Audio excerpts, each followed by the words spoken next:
The job library here is where you would enter the job name. You'd give it a name, and then it will show the last date that you ran that job. If you wanted to run a particular job, why don't you show us, Jack, how we would load up a job?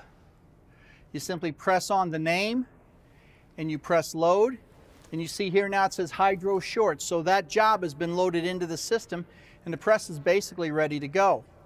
So here he's changing it to new job. If you want to delete something, you can say you want to delete it or you want to cancel your deletion. So now let's say we've got two jobs that are very similar. A couple parameters are a bit different, but they're very similar. Rather than having to enter all that information all over again, you can simply copy a job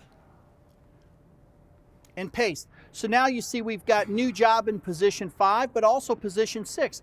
I could go into position 6, edit the parameters as I need to, give it a new job name, cuts my setup time. Again, everything we're trying to do here is for quicker setup and changeover from one job to the next to allow you to run more parts per hour.